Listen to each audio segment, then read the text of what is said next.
जो training session है मोटा मोटा एक वर्कफ्लो स्टैंड पॉइंट और प्रैक्टिकल यूसेज के स्टैंड पॉइंट से रन करूंगा।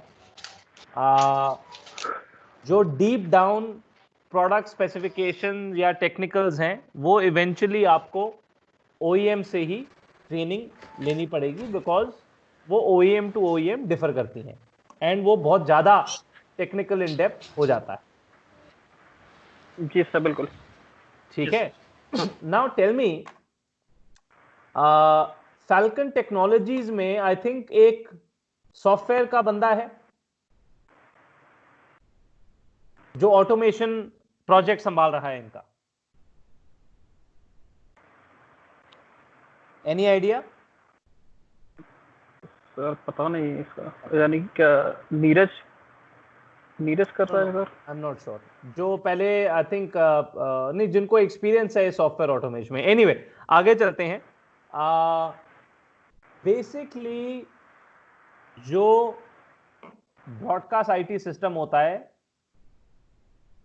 हर टीवी स्टूडियो में चलता है। हर एक ब्रॉडकास्टर के पास एक ब्रॉडकास्ट आईटी नेटवर्क होता है बैक एंड पे, और वो टीवी चैनल नेशनल हो, रीजनल हो, कितना 24/7 का हो, न्यूज सेंट्रिक हो, एंटरटेनमेंट सेंट्रिक हो, इनमें से काफी ये चीजें निर्भर करती हैं कितना एक्सट्रावेगेंट और कितना डिटेल और कितना एक्सपेंसिव ये ब्रॉडकास्ट आईटी सिस्टम इन्होंने लगाया। So in the interest of keeping things simple, मैं एक टेंडर का एग्जांपल लूंगा दूरदर्शन का, जो मैंने आपसे शेयर किया था पहले, एंड आई अज्यूम के आप लोगों ने वो देख लिया होगा। Let me try and share the screen. आपको मेरी स्क्रीन दिख रही है? सर अभी स्टार्ट नहीं हुई। हेलो, हाँ एक्सेप्ट कर रहा हूँ अभी बुला रहा हूँ। अपना म्यूट कर दीजिए प्रदीप। यस सर, वो सर अनिल पाल को बुला रहा था। सर अभी स्क्रीन दिख रही है। दिख रही है? ओके जी सर। ओके। सो जब भी आप ब्रॉडकास्ट आईटी का की बात करें, डिपेंडिंग ऑन जो इसका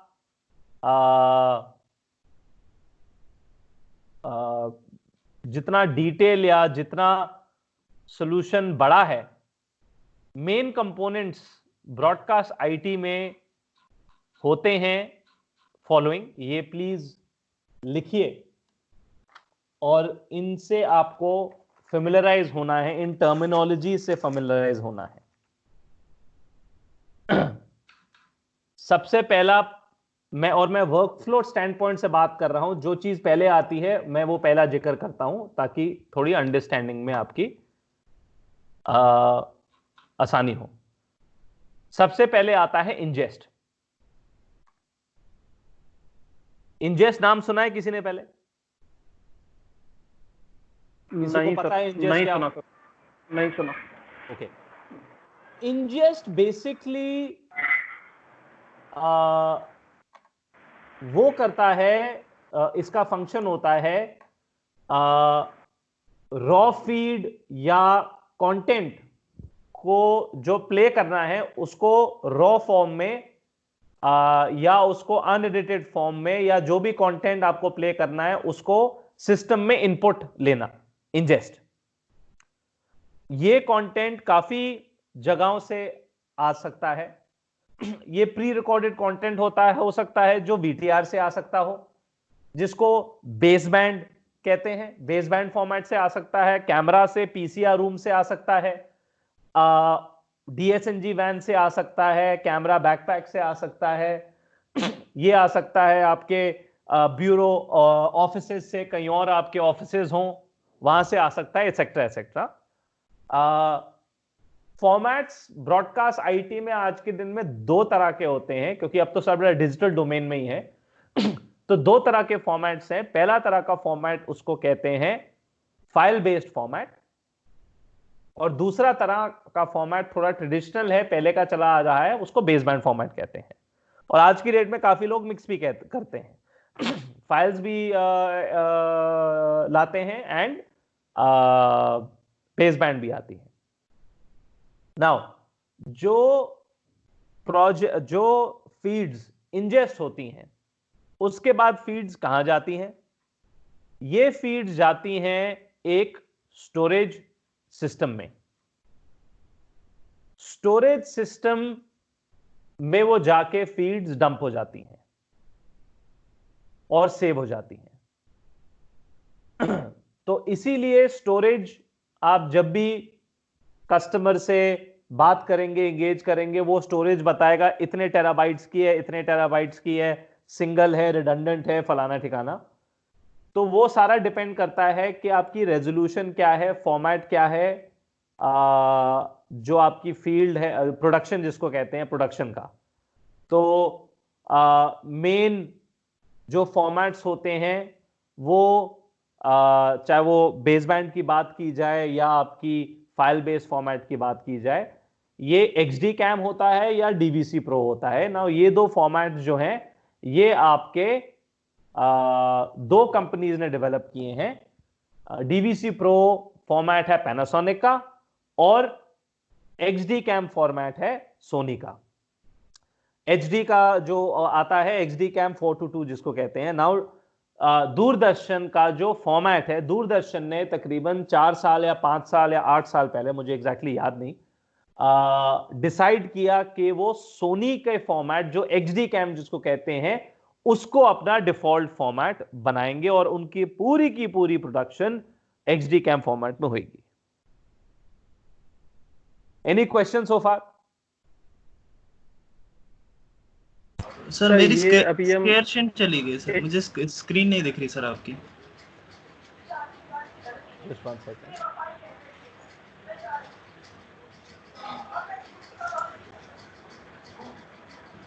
अब दिख रहा है? जी सर, अभी दिख रही है। यस सर, अब दिख रही है सर। सर मेरा क्वेश्चन ये है, जो अभी आपने दो फॉर्मेट बताए, तो क्या ये अभी आपने सेकंड पॉइंट बताया स्टोरेज सिस्टम, क्या इससे रिलेटेड है? ये जो फाइल है या बेसबैंड है, ये पूरा उससे रिलेटेड है कि किस फॉर्मेट में आपका प्रोडक्शन हो रहा है। नॉर्मली कस्टमर क्या करता है, जिस फॉर्मेट में प्रोडक्शन है वो कंसिस्टेंट रखता है थ्रू एंड थ्रू। तो VTR भी वो सोनी के ही यूज करेगा, नहीं तो उसको कन्वर्ट करना पड़ेगा एक फॉर्मेट से दूसरे फॉर्मेट पे। जी सर। और जो फाइल्स सेव होती हैं वो भी सेव करेगा XD कैम फॉर्मेट में, ताकि उसको फॉर्मेट चेंज ना करना पड़े। ठीक सर। अभी आपने सर जो मेन बताया, अभी जो मेन फॉर्मेट में अभी दूरदर्शन वर्क कर रहा है, जो करेगा, वो सोनी का फॉर्मेट है XD cam 422। HD cam? HD नहीं, XD। XD। हाँ, ये देखिए, ये दिख रहा है? जी सर, जी सर। ये सोनी का प्रोप्राइटरी वो है, नहीं तो ये पहले DVC Pro 50 भी यूज करते थे। तो बेसिकली आज की डेट में मेन दो यही फॉर्मेट्स हैं, बट सारी प्रोडक्शन सारी XD कैम में ही होती है इनकी, सोनी का फॉर्मेट जो है। जी सर। तो जो बची कुचा कंटेंट DVC मतलब पैनासोनिक का पुराना है, वो फिर कन्वर्ट करते हैं XD कैम में। जी सर। ओके, एक बार जब आपका कंटेंट सर्वर्स में जाके बैठ जाए, सर्वर की कैपेसिटी टेराबाइट्स में होती है, जिसके मुताबिक उनको बताया, वो जो पूछते हैं कि हाँ जी कितने टेराबाइट्स का आपको चाहिए, कितना आवर्स का स्टोरेज चाहिए आपको, इससे आपकी कैपेसिटी बनाई जाती है सर्वर की। तो एक बार आपका सर्वर पे आके फीड सेव हो जाए, उसके बाद क्या होता है हम उस पे चलेंगे। मैं तब तक आपको रेफरेंस के लिए एक डायग्राम दिखाता हूं, जिससे थोड़ी आपको क्लैरिटी आ जाएगी। ये डायग्राम दिख रहा है आपको? दिख रहा है, दिख रहा है। ओके, सो हमने आज की डेट में बात की इंजेस्ट की। ये है इंजेस्ट, इधर फीड आती है, इंजेस्ट से जाता है मेन स्टोरेज पे, और यहां हम अभी बैठे हैं। मेन स्टोरेज से क्या होता है, ये फीड को एक्सेस कर सकते हैं ग्राफिक्स टीम और एडिटिंग टीम, जहां इन स्टोरेज इन फीड्स को एडिट किया जाता है।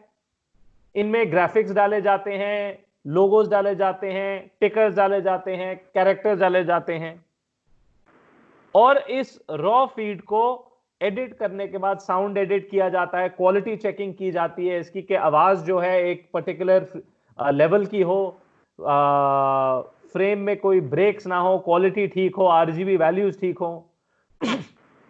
तो ये किया जाता है एडिटिंग्स और ग्राफिक्स टीम से। तो अगर हम वापस जाएं डॉक्यूमेंट पे, इंजेस्ट के बाद ये ग्राफिक्स टीम टेक ओवर करती है, जहां इस फीड को थोड़ा और वो सुंदर एडिट करके वॉचेबल बताती है।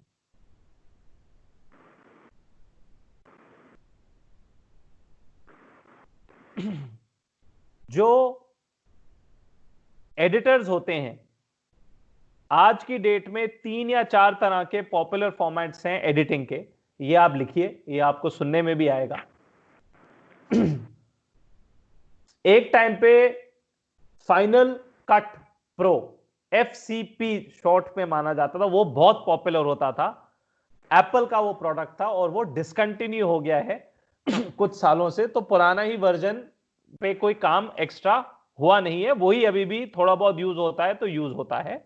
एक फॉर्मेट है ये। सर कौन सा, रिपीट कर दीजिए जरा। Final cut pro, FCP। Final.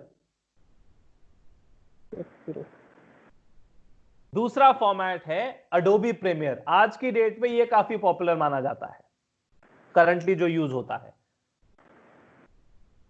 तीसरा मेरे मन में जो है वो है एविड। एविड एक कंपनी है और उसका भी ये एडिटिंग स्वीट काफी पॉपुलर है। चौथा जो मुझे पता है वो ग्रास वैली का है, EDS के नाम से आता है। अगर आप यहां देखेंगे, ये मल्टीपल वर्कस्टेशन आपको दिखा रहा है एनिली वाले। ये लोग इसमें ग्राफिक्स डालते हैं, इनको एक्सेस होता है ग्राफिक्स फॉर्मेट से, इनको एक्सेस होता है अपने लोगोज, टिकर्स। आप अपने अगर टीवी ऑन करेंगे तो देखेंगे आपको मेन शक्ल बंदे का मेन फीड एक बीच में आता है, और फिर एड्स आते हैं आपके सारी जगह। जी सर। तो ये लोग एड्स भी इंसर्ट कर सकते हैं, ये लोग एडिट भी कर सकते हैं अपने इसको फीड को।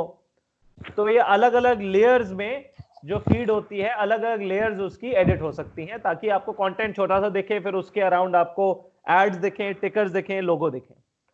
तो ये आपकी एडिटिंग टीम करती है, और काफी बड़े ब्रॉडकास्टर्स में ये 50-50, 100 लोगों की टीमें होती हैं बैकएंड में, जो कॉन्स्टेंटली एडिट करते जाते हैं।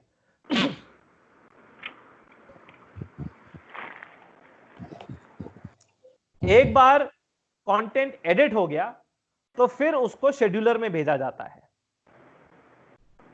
उसको शेड्यूल किया जाता है कि वो कंटेंट किस टाइम प्ले होगा, कितने मिनट के लिए होगा, और एक लॉग बनाया जाता है जिसके बेसिस पे जो कंटेंट शेड्यूल होता है, प्ले होता है, उसका एक लॉग बनाया जाए, ताकि उसकी बिलिंग उसके मुताबिक की जाए एज अ प्रूफ।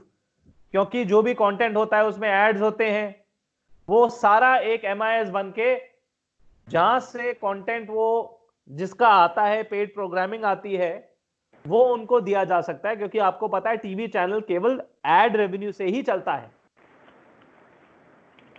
या कोई उनको पैसा देता है प्रोग्राम बनाने के लिए, और उस प्रोग्राम को बेचते हैं, ऑनलाइन राइट्स देते हैं, तब वो उस पे उसको ट्रांसमिट करते हैं।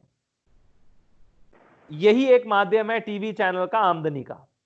तो इसीलिए इनके लिए बहुत इंपॉर्टेंट है कि कंटेंट अच्छा दिखाया जाए, ताकि लोग देखें, उनकी TRP बढ़े, जिससे कि वो एड ज्यादा से ज्यादा चला सके और प्रीमियम ज्यादा से ज्यादा एड वालों से ले सकें। तो आपकी जो शेड्यूलिंग होती है, प्लेलिस्ट बनती है, किस टाइम क्या कंटेंट प्ले होगा, ये इसके मुताबिक होता है। और ये काफी हद तक फ्यूचर तक इन्होंने 2 दिन 3 दिन की प्लेलिस्ट बनाई रखते हैं।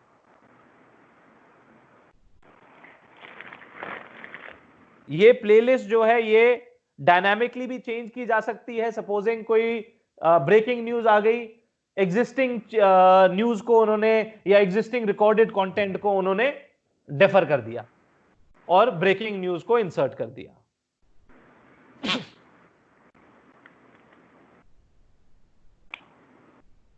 फाइनली जब शेड्यूल कंटेंट हो जाता है, इसके बाद ये प्लेआउट सर्वर्स में जाता है।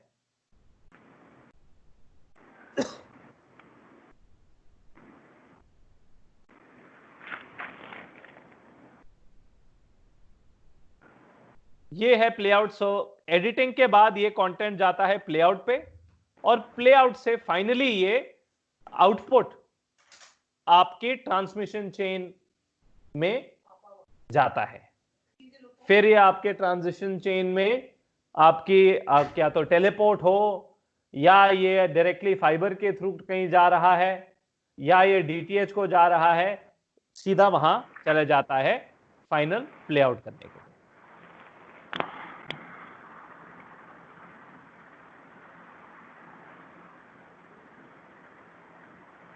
एनी क्वेश्चन सो फार?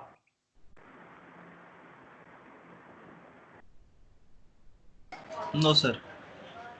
जी सर। हाँ, क्वेश्चन आप है कोई अनिल कुमार आपके? नहीं सर, मेरा एक बेसिक क्वेश्चन ये है कि जैसे मैंने टेंडर को पढ़ा थोड़ा, हाँ तो इसमें क्या था कि इसमें पूरा सेटअप इंस्टॉलेशन का था। हाँ, तो इसमें ये टेक्निकल के अलावा नॉन टेक्निकल भी इसमें काफ़ी सारा था कि पूरा एक तरीके से पूरा सेटअप तैयार करना है, जिसमें फर्नीचर टाइप का भी है, केबिन टाइप का है, इसको पूरा का पूरा इंस्टॉल करना है। तो क्या गवर्नमेंट के जो टेंडर आते हैं वो पूरा सेम इसी टाइप के रहते हैं? सो मैं दूरदर्शन के टेंडर्स का एग्जांपल लूंगा। जी बिल्कुल। दूरदर्शन ज्यादातर एसआईटीसी प्रोजेक्ट्स पूरी करती है टर्नकी।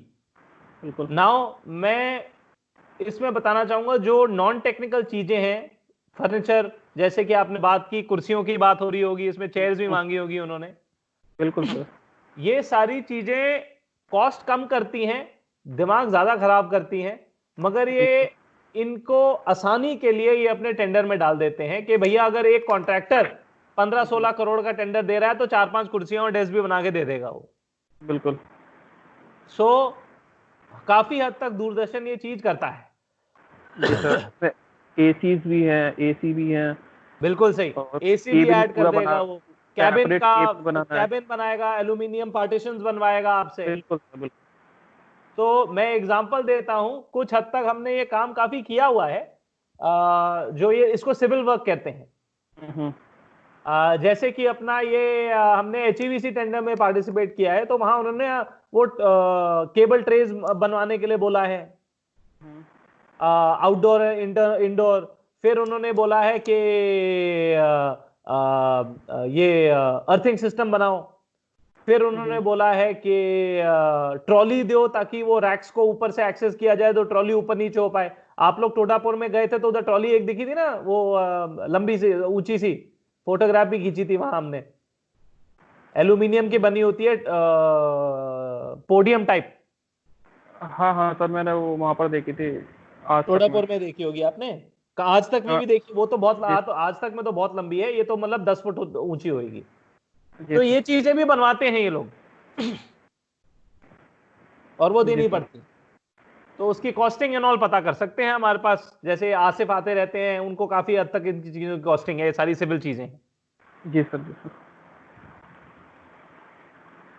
फिर किस हद तक रिडंडेंसी उनको चाहिए, इंजेस्ट में भी रिडंडेंसी होती है, स्टोरेज में भी रिडंडेंसी होती है, ग्राफिक्स मशीन्स में भी होती है, प्लेआउट में भी होती है।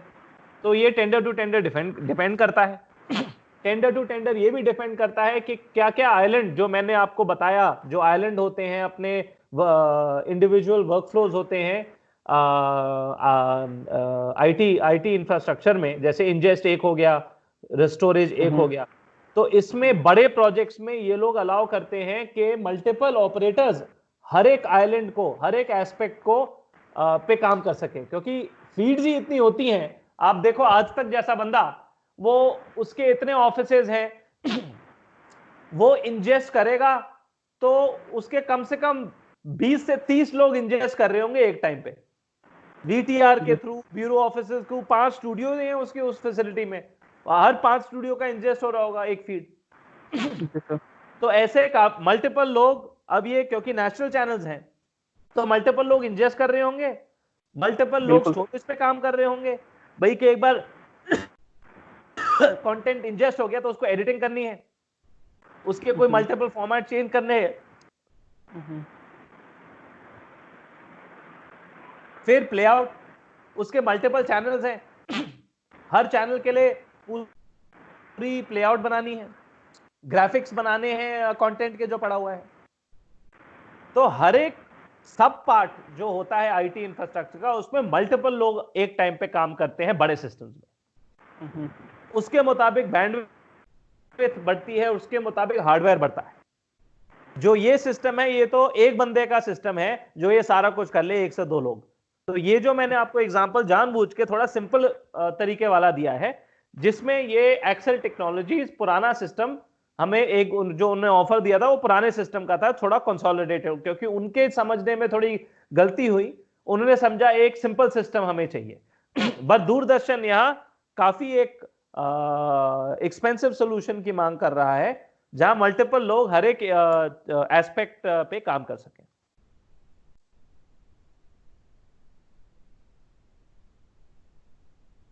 फाइनल प्लेआउट से पहले क्वालिटी चेक होता है, मैंने बताया था, तो ये वो है।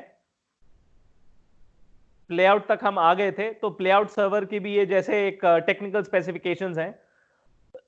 आज की डेट में ये जो सर्वर्स हैं, ये सर्वर्स बेसिकली आईटी कंपनीज बनाती हैं, जैसे एचपी, डेल, सुपर माइक्रो हो गया। जो कंपनीज ब्रॉडकास्ट का जो ऑटोमेशन इसको कहते हैं, जो सॉफ्टवेयर बैठता है जिसके जरिए आप इंजेस्ट करते हैं, सेव करते हैं, एडिटिंग करते हैं, ये कंपनीज ज्यादातर आज की डेट में सॉफ्टवेयर कंपनीज रह गई हैं, क्योंकि जो हार्डवेयर है ये काफी हद तक जो आईटी हार्डवेयर है वो काफी स्टेबल हो गया है। इसीलिए ये कंपनीज जो ब्रॉडकास्ट सिस्टम बनाती हैं, ये अब हार्डवेयर आईटी कंपनी से ही खरीदती हैं, जैसे डेल हो गया, एचपी हो गया, एटसेट्रा। पहले ये कंपनीज अपना इंडस्ट्रियल हार्डवेयर बनाती थी, तो काफी महंगा होता था, ये काफी बड़े बड़े सर्वर्स होते थे। फॉर एग्जांपल जो हमने टोडापुर में सप्लाई किया है, टोडापुर नहीं सॉरी, जो इधर स्टैंडअलोन सिस्टम हमने सप्लाई किया है एनएबीएम में और ईटानगर में, वो ग्रास वैली का खुद बनाया हार्डवेयर था। सो वो पुराने सिस्टम से आज की डेट में काफी हद तक वो कस्टमर्स नहीं खरीदते हैं, क्योंकि वो काफी महंगे हैं, और उस टाइम टेक्नोलॉजी आईटी सॉल्यूशंस की इतनी, आईटी कंपनीज की इतनी स्टैंडर्ड भी नहीं थी। आज की डेट में काफी ये हद तक रोबस्ट और काफी रिलायबल हो गई हैं। तो इसीलिए आप ये कॉन्फ़िगरेशन देखेंगे इस टेंडर में। इन्होंने तो, दूरदर्शन ने तो बोला भी हुआ है कि हार्डवेयर कंपनीज इस तरह की हो जैसे HP, Dell, super micro, reputed manufacturers. तो ये ब्रॉडकास्ट कंपनीज नहीं का नाम नहीं ले रही हैं। एक टाइम पे ब्रॉडकास्ट कंपनी का ही नाम लेती थी कि सर्वर्स इसी कंपनी के होने चाहिए जिसका सॉफ्टवेयर है, बट वो जमाना गया। और इस टेंडर में जिस पे दूरदर्शन काम कर रही है, उसमें भी ये डेल, एचपी जैसे सर्वर्स ही मांगेंगे।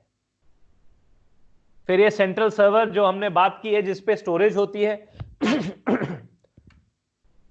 इसका भी हमने बात कर ली है। हमने फिर ये ग्राफिक्स टीम्स की भी बात की, एडिटिंग टीम्स की भी बात की। फिर एक एडमिनिस्ट्रेटिव वर्क स्टेशन भी होते हैं जो एक्सेस देता है राइट्स सारे यूजर्स को, क्योंकि कोई भी बंदा अगर अनऑथराइज इसमें एक्सेस कर ले तो काफी डैमेज कर सकता है, फाइल्स को डिलीट कर सकता है, प्लेलिस्ट को चेंज कर सकता है। तो उसको अवॉइड करने के लिए पूरे सिस्टम में एक एडमिनिस्ट्रेटिव हायरार्की होती है जो एडमिनिस्ट्रेटिव वर्क स्टेशन से दी जाती है, ताकि हर बंदे को जो पासवर्ड है वो उसका वही एक्सेस करे जो उसको करना चाहिए और कई चीजें वो ना दे। फॉर एग्जांपल, अगर आज तक में 5 चैनल हैं, एक है हेडलाइंस टुडे और एक है आज तक जो हिंदी चैनल है, तो जो आज तक का एडिटर है उसको हेडलाइंस टुडे का फीड दिखेगा ही नहीं, तो वो उस पर काम कर ही नहीं पाएगा। वो सिर्फ उसको अपने फोल्डर्स पे एक्सेस होगा ताकि वो इंजेस्ट और एडिटिंग उसी पे और प्लेआउट उसी का कंट्रोल कर सके जो उसके चैनल का रिलेटेड है। Any question? इसका मतलब सर यानी कि हार्डवेयर एक ही होगा, लेकिन उसको जो अलग अलग चैनल के लिए उनको एक्सेस दे दी जाएगी, वो अपना सेपरेट वर्क करते रहेंगे, लेकिन हार्डवेयर एक ही रहेगा, यही है ना सर इसका मतलब? नॉर्मली यही होता है, बट कोई कंपनीज हार्डवेयर भी अलग रखना चाहती हैं कि भैया वो नौबती ना आए कि सिस्टम फेल हो गया तो सारे चैनल डाउन हो गए। बिल्कुल। हालांकि ये होता नहीं है, आज की डेट में काफी हद तक कॉमन चीजें रहती हैं चैनल्स के बीच। जी सर। सर मेरा नेक्स्ट क्वेश्चन ये है, जितने जैसे इंजेस्ट के लिए अलग सर्वर है हार्डवेयर, यस, स्टोरेज के लिए अलग हार्डवेयर है, बिल्कुल, और एक और था प्लेआउट, उसके लिए भी अलग हार्डवेयर है, ग्राफिक्स के लिए भी अलग हार्डवेयर है, एडमिनिस्ट्रेटिव वर्कस्टेशन के लिए भी अलग हार्डवेयर है, एडिटिंग के लिए भी अलग हार्डवेयर है। अच्छा, लेकिन सर एडिटिंग और ग्राफिक्स और शेड्यूलर के लिए उसमें कोई हार्डवेयर अलग से यानी ब्लॉक डायग्राम था उसमें नहीं था? है, तो फिर वो किस हार्डवेयर पर होगा? ये देखो, जो अभी आपने एक ब्लॉक डायग्राम शेयर किया। ये रहा एडिटिंग। जी सर, अभी इसमें हार्डवेयर ये अलग हार्डवेयर है। ओके सर, ये तो सब सिस्टम्स हैं जो इसको ऑपरेट करने के लिए हैं, या फिर ये ग्राफिक्स और नहीं, सो ये सिस्टम्स हैं जिसपे नॉन लिनियर एडिटिंग स्वीट्स या सॉफ्टवेयर इंस्टॉल किया जाएगा और ये इंटरफेस करेंगे स्टोरेज के साथ। स्टोरेज से लेंगे फीड, यहां आएगी फीड, एडिटिंग होगी और वापस यहां सेव होगी एडिटेड फीड। जी सर, ये अलग हार्डवेयर है। ठीक। शेड्यूलर भी अलग हार्डवेयर है।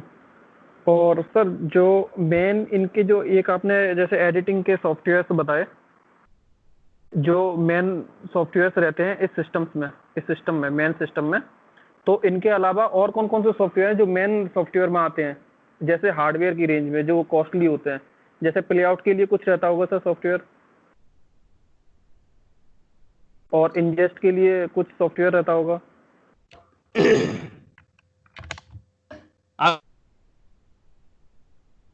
हेलो हेलो हेलो सर, अभी सर आवाज नहीं आ रही अभी।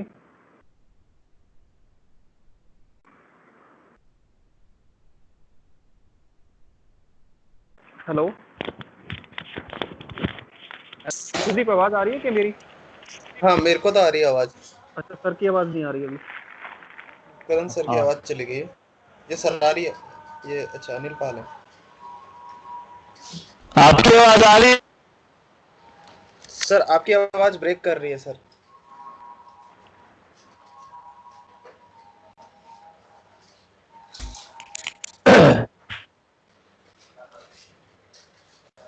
प्रदीप आवाज आ रहा है? यस सर, अब आ रही है सर, लेकिन क्लियर नहीं है सर अभी भी। एक सेकंड में होल्ड।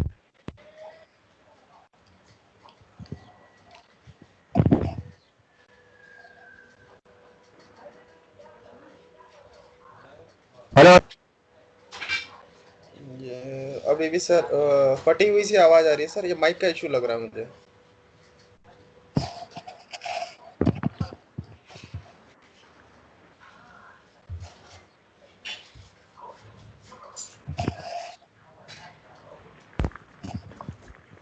हाँ अभी आवाज आ रहा है? हाँ सर, आवाज आ रही है। यस सर, अब आ रही है सर। ओके सर इसकी आपकी स्क्रीन चली गई है। अभी आ रही है आवाज? स्क्रीन आ रहा है? नहीं सर, अभी स्क्रीन नहीं आ रही। अब स्क्रीन नहीं आ रही।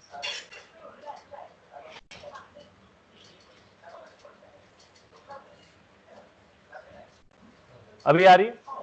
यस, अभी लोड हो रही है सर। आगे जी सर, अब दिख रही है स्क्रीन। ओके, हाँ बताइए, आपका क्वेश्चन क्या था?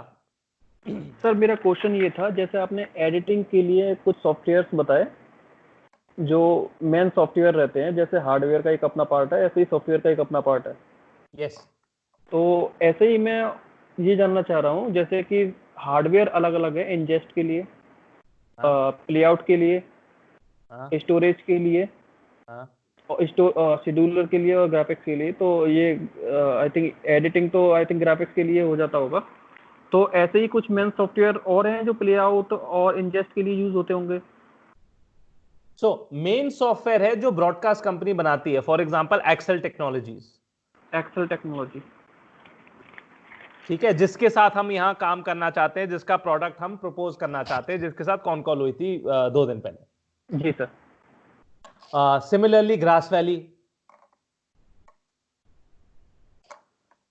Imagine Communication, Pebble Beach, Avco, ये सारी कंपनीज है, ब्रॉड स्ट्रीम, ये सारी पॉपुलर कंपनीज जो लोग डैलेट, जो ऑटोमेशन के डोमेन में एक्सपर्ट हैं। जी सर।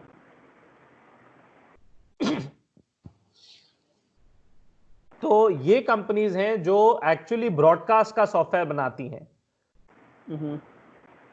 तो ताकि एक जो मास्टर सॉफ्टवेयर है वो इंजेस्ट कर पाए, उसको स्टोर कर पाए, प्ले आउट कर पाए, शेड्यूलिंग कर पाए, और साथ में अलग सॉफ्टवेयर एक एडिटिंग का आता है, सब पार्ट होता है, क्योंकि एडिटिंग हर कंपनी नहीं बनाती।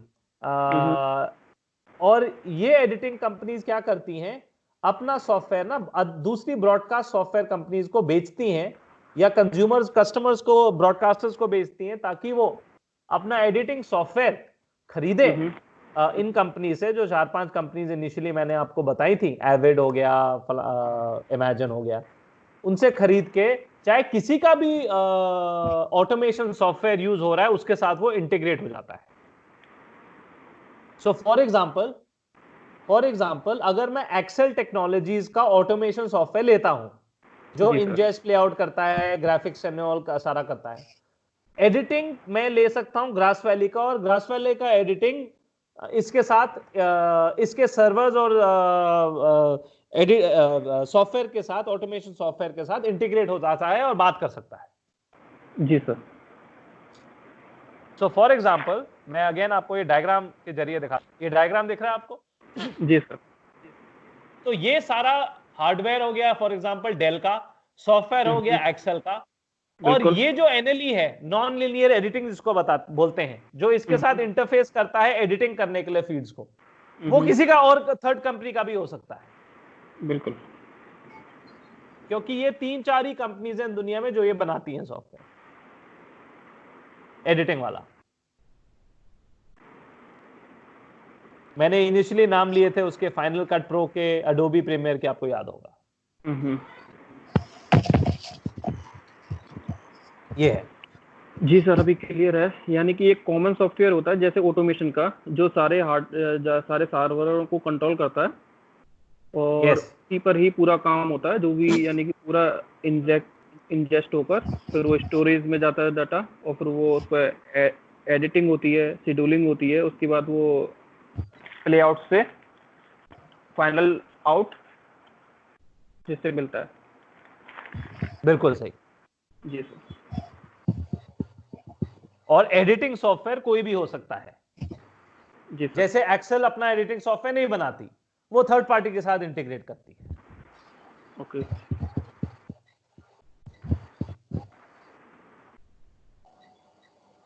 फिर एक राउटर का भी काफी काम होता है, ताकि हर एक वीडियो फीड जो है वो किसी भी सर्वर पे एक्सेस हो जाए। तो आई डोंट नो अगर इस डायग्राम में राउटर बनाया है इन्होंने या नहीं बनाया, लेट्स हैव अ लुक।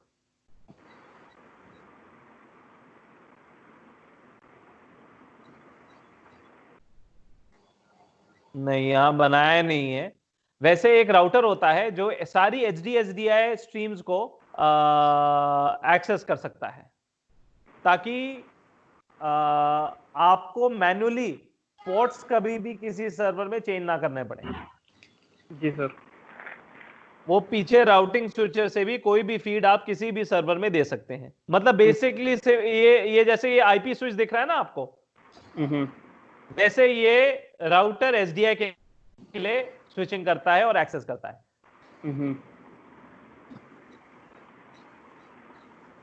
हाँ, तो जैसा कि टेंडर में थे, जैसे कि इसमें मैंने पढ़ा हुआ था, इसमें 3 XY पैनल थे और 2 सिंगल बस पैनल, तो वो अलग अलग जगह पर यानी कि यूज किए जाते हैं, तो वो वहां से चेंज कर सकते हैं किसी भी सिग्नल को।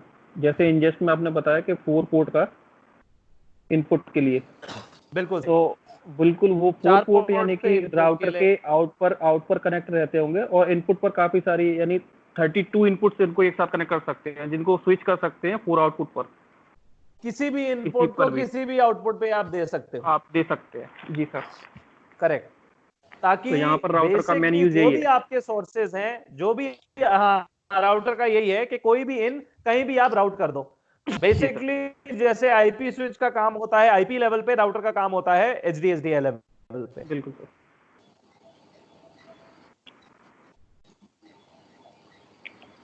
फिर ये आपके उसके लिए यूज होते हैं, तो ये भी टेंडर का क्योंकि दूरदर्शन पूरा सोल्यूशन मांगता है, तो सिंक पल्स जनरेटर बेसिकली आपका एक पल्स जनरेट करता है जिसके बेसिस पे फ्रेम लॉक हो जाए। जी सर। फिर मल्टीव्यूअर्स आते हैं, डिस्प्लेज आते हैं, मेन यही है। अभी वॉइस ब्रेक हो रही है सर, आपकी वॉइस ब्रेक हो रही है सर। आईटी सेटअप सर, आपकी आवाज नहीं आ रही सर, बहुत ब्रेक हो रही है आवाज। अभी क्लियर है? तो अभी ब्रेक हो रही है, हल्की ब्रेक हो रही है। अच्छा, मैं रील अभी आ रहा है आवाज बेटर? हाँ सर, अभी आ रही है। अभी ठीक है आवाज? जी सर। जी सर। ओके, सो मेन ये है आपका सिस्टम, एक ब्रॉडकास्ट आईटी सेटअप का। इसके अलावा 2-3 और फंक्शंस होते हैं। फॉर एग्जांपल एक प्रोडक्ट होता है एनआरसीएस, न्यूज रूम ऑटोमेशन सिस्टम। इसको आप काइंडली लिखिए और इस पे थोड़ा पता कीजिए कि एनआरसीएस क्या होता है। एनआरसीएस वो सिर्फ उन्हीं चैनल्स में एडिशनली खरीदा जाता है जो न्यूज चैनल्स होते हैं। तो पॉपुलर एनआरसीएस इंडिया में एक है ऑक्टोपस और एक है आई न्यूज। बाकी आप चेक कर लीजिए कि एनआरसीएस का क्या फंक्शन होता है, ये आपका होमवर्क है। जी सर। सर मेरा एक क्वेश्चन और है, सर्च कर पाएंगे, ऑनलाइन सर्च कर पाएंगे, आपको मिल जाएगा।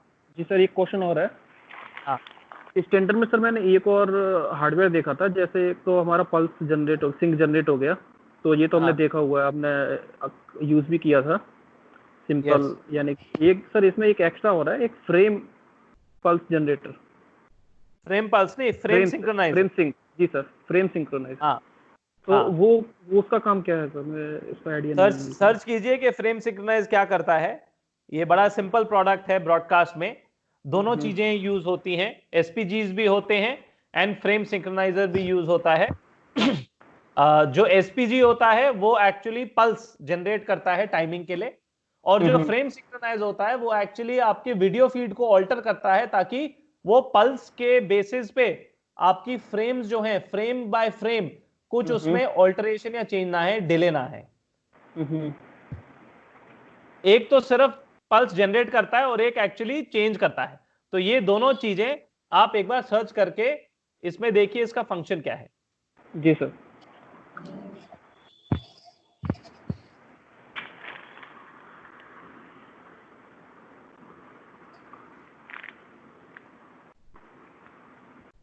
Any other questions? No sir. Yes sir. Sir मेरा अनिल पाल, yes, सर मेरे अनिल कुमार, हाँ बोलिए प्रदीप। सर मेरा क्वेश्चन है, जैसे इंजेस्ट हो गया, ऑडियो प्ले आउट सिस्टम हो गया, ये एक यूनिट से दूसरी यूनिट से कैसे सिर्फ राउटर के थ्रू कनेक्ट होते हैं? अगर होते हैं जो, तो उनके साथ जो डेकलिंग का जो कार्ड लगा है जिसमें एसडीआई आउटपुट निकलता है, वो कैसे लिंक करता है एक यूनिट से दूसरे यूनिट पे? एक सर्वर हार्डवेयर दूसरे सर्वर हार्डवेयर से लिंक कैसे है, ये आपका प्रश्न है? Yes sir. Okay, fantastic question, fantastic, very good. So let me tell you के फाइल बेस्ड फॉर्मेट आईपी पे होता है, इसलिए ये फाइल्स होती हैं, जैसे आपके कंप्यूटर सिस्टम में फाइल्स होती हैं, ये सारा आईपी पे चलता है। जी सर। देन जो बेसबैंड होता है, बेसबैंड चलता है एसडीआई पे।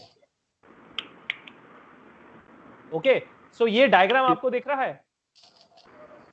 जी सर। जी सर। तो आईटी सिस्टम आज की डेट में, क्योंकि पूरा फाइल बेस्ड नहीं है, बेसबैंड भी है, तो ये कॉम्बिनेशन होगा आईपी और बेसबैंड का।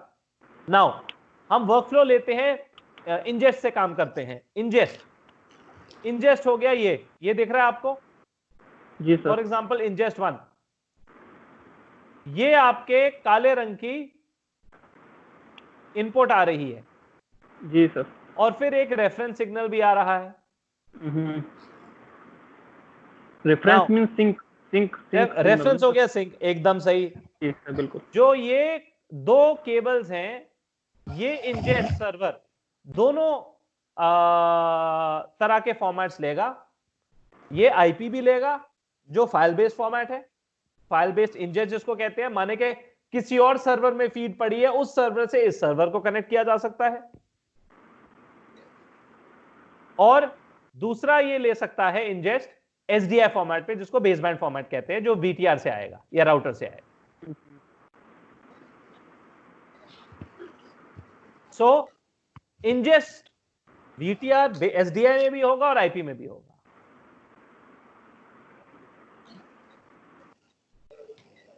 क्लियर?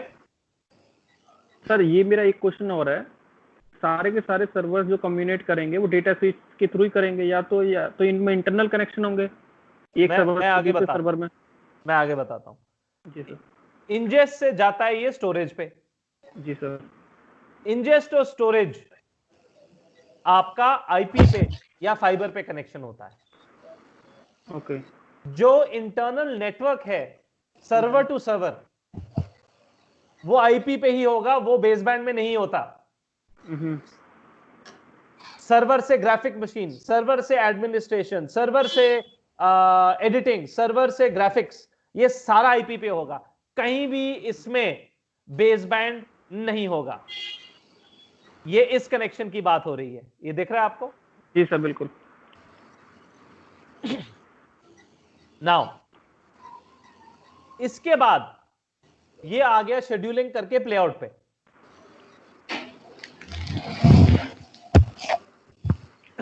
तो ये इंजेस्ट है, ये प्लेआउट यहां कहीं होगा, ये प्रोग्राम। अब सर्वर जो आउटपुट देगा प्लेआउट का, कौन से फॉर्मेट में होगा, कोई गेस कर सकता है? कौन से फॉर्मेट में? सर एसडीआई में होगा वो, एसडीआई पर, यानी कि आप सही बोल रहे हो। रीजन क्या है? में होगा। Reason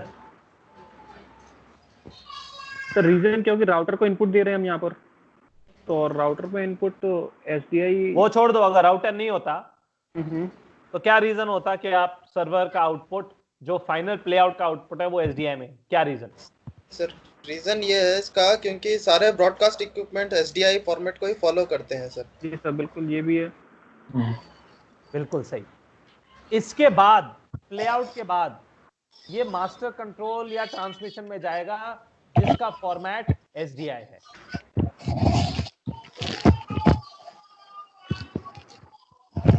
right?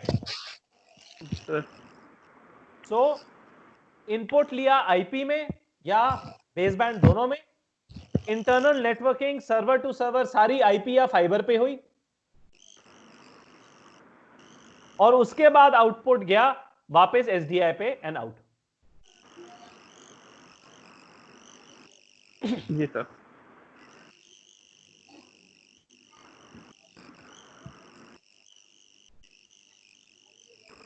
Any other question? No sir. तो इसलिए अगर मैं आपको दिखाऊं, आप let's go to specifications. Ingest के का स्पेसिफिकेशन देखते हैं। ये देखो, sources to be ingested, VTR dash live feed mix of SD HD, it should accept XD as well as HD SDI। दिख रहा है आपको ये? जी सर। सर इसके सर्वर के स्पेक्स में भी SDI के डिटेल दे रखी है सर। और ऑब्वियसली सर्वर में तो आईपी होगा ही होगा। तो ये आपका इंजेस्ट SDI के स्पेक्स भी दे रखे हैं सर। ये देखो, इंजेस्ट सर्वर HD SDI, ये कार्ड लगता है डेकलिंक की जो बात कर रही थी ये लेडी कल, आपको याद होगा डेकलिंक ब्लैक मैजिक बोला था। तो ये बेसिकली एक कार्ड होता है जो आपके नॉर्मल ये सर्वर में लग जाता है, डेल पीसी वाले सर्वर में। फिर आपका ये देखो, channel IO, port base band configurable, तो ये पोर्ट कैसे कॉन्फ़िगर होगा वो भी है।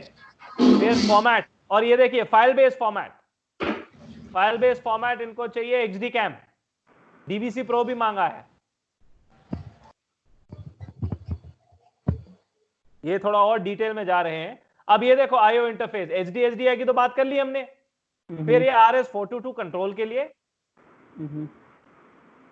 ईथरनेट भी लिया है, ताकि जो कोई फाइल फॉर्मेट ये अगर एक्सेप्ट करता है वो ईथरनेट के थ्रू ही आएगा।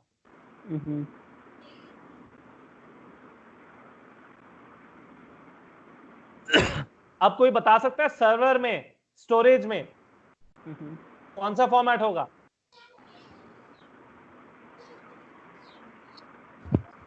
सर आईपी में जाएगा सर। बिल्कुल सही। इनपुट के लिए बात कर रहे हैं ना? इनपुट हो या आउटपुट, ये तो स्टोरेज है। बिल्कुल आईपी स्टोरेज तो बीच में, स्टोरेज ना इनपुट देती है ना आउटपुट देती है, उसको मिलता है इंजेस्ट से और जाना प्लेआउट को है। जी सर। तो ब्रॉडकास्ट इंफ्रास्ट्रक्चर के बीच के जो सर्वर्स हैं, इंजेस्ट और प्लेआउट के अलावा सारे के सारे आईपी पे काम करते हैं। आईपी माने आईपी होता है दो तरीके पे होता है, केबल्स पे होता है, बैंडविड्थ के रिक्वायरमेंट पे निर्भर करता है वो। ये दो फॉर्मेट्स कौन से होते हैं आईपी के, कोई बता सकता है? केबल्स, फिजिकल केबल्स कौन सी तरह की होती हैं आईपी की? आईपी की फिजिकल केबल, हाँ, आईपी की कौन सी केबल यूज करते हो? सर एक RJ145 होती है। हाँ, RJ45 नहीं, RJ45 और एक RJ145 भी होती है शायद से। 145 और 135 होती है, वो नहीं पता मुझे क्या है। एक तो आपकी Cat6 केबल यूज हो सकती है जो ईथरनेट की है, करेक्ट? जी सर, जी सर बिल्कुल। दूसरा अगर हाई बैंडविड्थ रिक्वायरमेंट है तो फाइबर केबल भी यूज होती है आईपी पे। उसका डेटा रेट Cat6 से ज्यादा होता है। जी सर।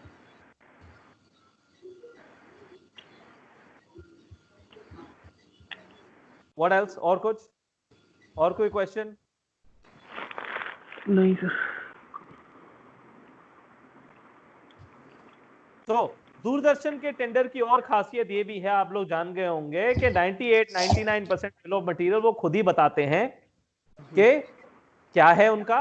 जैसे कि ये बिल ऑफ मटेरियल दिया है, वर्कफ्लो भी उन्होंने बना के दिया। वो कहते हैं भैया हमारा वर्कफ्लो है और हमारी इक्विपमेंट है, हमें ऐसे ही कैसी चाहिए, आप कोई शॉर्टकट मत, ताकि आप शॉर्टकट मत यूज करो।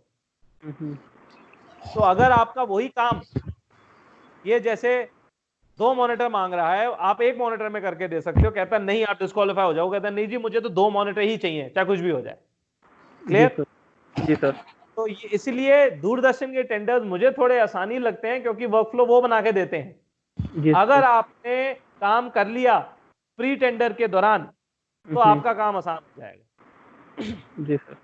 मतलब कि उन्होंने आपकी स्पेक्स यूज की हैं, अगर उन्होंने आपकी स्पेक्स यूज की और आप क्वालिफाई होते हैं, आपको बस उनका वर्कफ्लो डायग्राम फॉलो करना है, कुछ ज्यादा अपना दिमाग लगाने की उसमें जरूरत। और इसीलिए हमेशा, ताकि हम इन छोटे मोटे आइटम से डिस्क्वालीफाई ना हो जाएं, हम हमेशा दूरदर्शन के टेंडर जिसने बनाया उसी के पास ही जाते हैं और उससे बोलते हैं सर आप बताओ आपने 2-3 प्रोडक्ट्स क्वालिफाई किए होंगे, उनका आप नाम दे दो, हम वही कोड करेंगे, हम कोई तीसरा चौथा आइटम नहीं कोड करना चाहते। नहीं तो ऐसा भी हुआ है, आपने गलत मॉनिटर कोट कर दिया 50,000 की इक्विपमेंट, 13 करोड़ के प्रोजेक्ट में डिस्क्वालीफाई हो गए आप 50,000 की इक्विपमेंट के बारे में। क्योंकि उसमें 2 DVI पोर्ट्स नहीं थे जो कस्टमर को चाहिए थे, उसमें एक ही था। जी सर। मैं तो रिस्क 50,000 के लिए रिस्क नहीं लेना चाहता।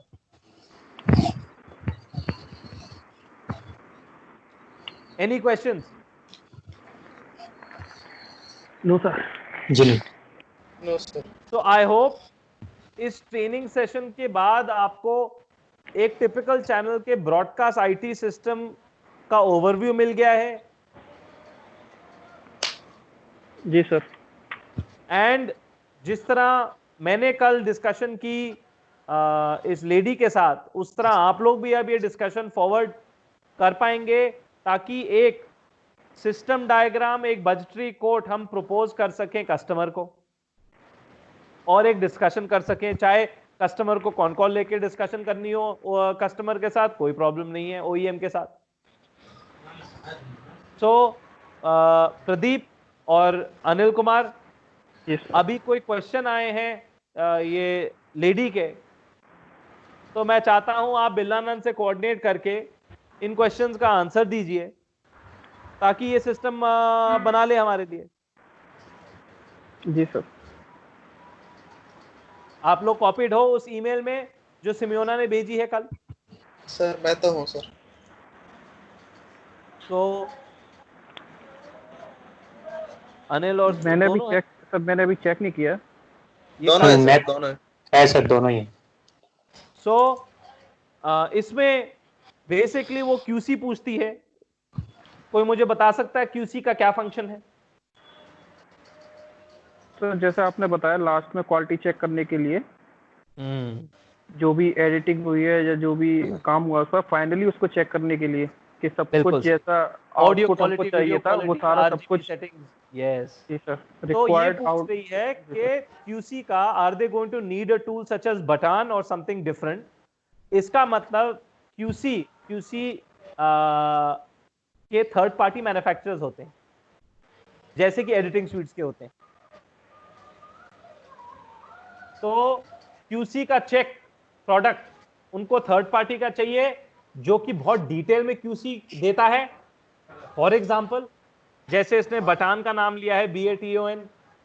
इसके अलावा एक इंटेरा सिस्टम्स है, ये भी लिख लीजिए नाम। मेरे हिसाब से एक और टेक्ट्रॉनिक्स भी बनाता है इसको, ये 3 नाम लिख लीजिए। और ये कस्टमर आपको बताएगा आपको इस तरह के थर्ड पार्टी चाहिए, या हमें बताइए कि किस तरह का QC चाहिए, उसकी क्या क्या फंक्शंस होनी चाहिए, ताकि हम अपना QC दें जो थोड़ा सिंपल वर्जन है, या थर्ड पार्टी दें जो थोड़ा इन डेप्थ करता है काम।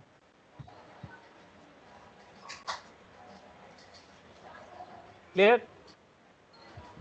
Yes sir. Next, ENPS and news room. ENPS एक कंपनी है जो NRCS बनाती है, न्यूज रूम ऑटोमेशन सिस्टम। तो ये पूछ रही है आपसे कि there is no connection needed between their newsroom and the MCR equipment. MCR equipment होगा हमारे टेंडर का, न्यूज रूम होगा पुराना दूरदर्शन का।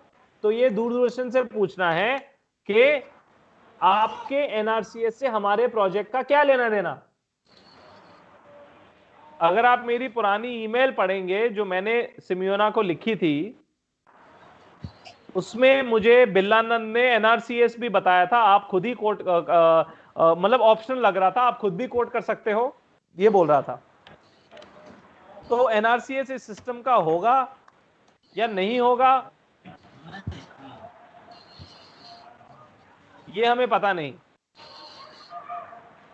तो ये बिल्लानंद से बात करनी है, वो चेन्नई में बैठा हुआ है, फोन उठा रहा है, उनसे बात कर लीजिए।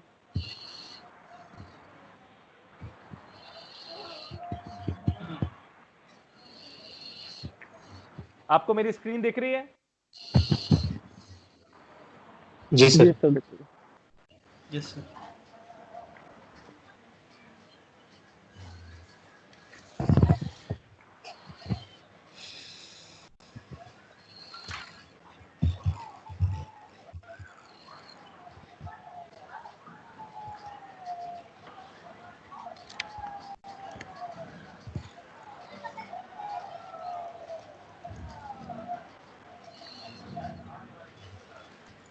मैं वो ईमेल ढूंढ रहा हूं जो मैंने बिरला नाथ को दिया था।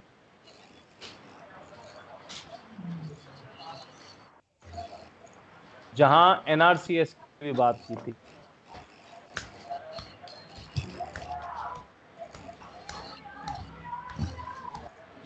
यहाँ होगा ये बिरला नाथ ने बोला था सम स्टेशंस यूज ईएनपीएस।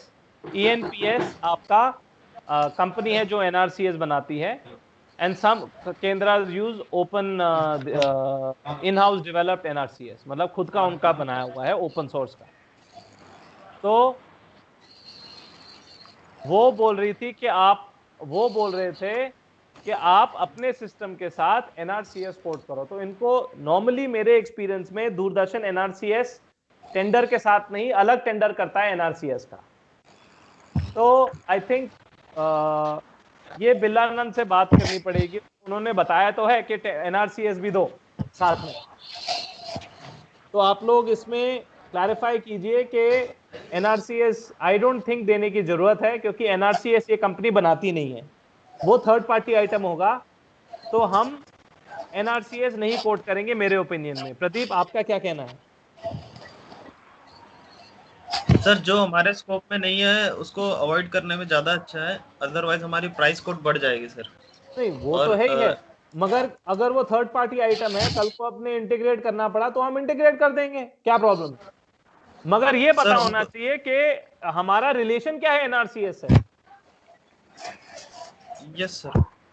तो एक्सेल का जो सिस्टम है, ये सिमोना ये पूछ रही है वही कि हमारा रिलेशन क्या है, कोई ये तो बताए एनआरसीएस से। There is no connection needed between NRCS and MCR. MCR अपना इक्विपमेंट है, एनआरसीएस कस्टमर का थर्ड पार्टी है। तो इसका लेन देन क्या है? मेरे हिसाब से कुछ नहीं है। आप काइंडली बिलानंद से ये बात करके पूछा कर लो। Yes sir. फिर ये एडवर्टाइजमेंट मैनेजमेंट की भी बात हो रही है।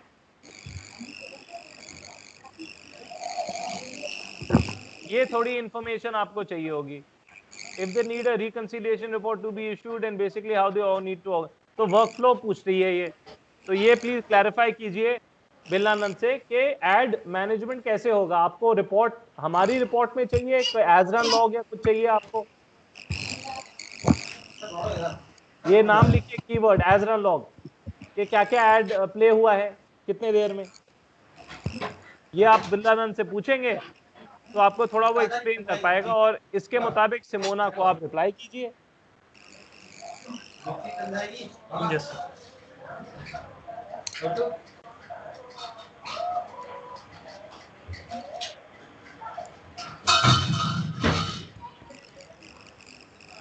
So I leave it to you, Anil Kumar and Pradeep, to take this discussion forward बिरलानंद के साथ, टू क्लोज द गैप, ताकि एक हमें मिल जाए एक proposal. Yes sir.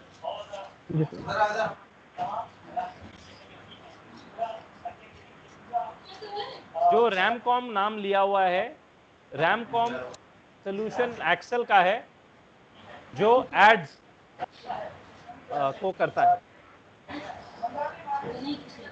Business software है जो ट्रैफिक और एड्स मॉनिटर करता है। शेड्यूलिंग, वही ट्रैफिक एड शेड्यूलिंग यही करता है। तो ये पूछ रही है कि चाहिए नहीं चाहिए।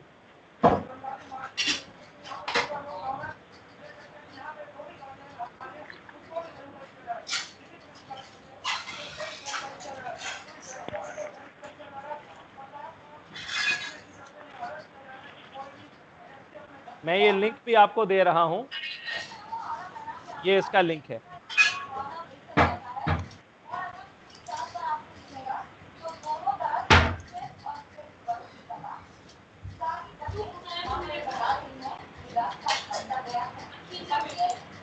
Okay, so I please take this forward,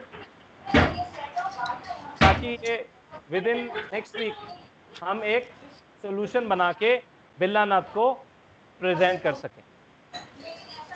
एक बार प्राइस प्रपोजल आ गई प्रदीप, मैं आपसे आपके साथ कोऑर्डिनेट करूंगा उसमें ड्यूटी फ्रेट एंड ऑल बाकी चीजें ऐड करने के लिए। Yes sir.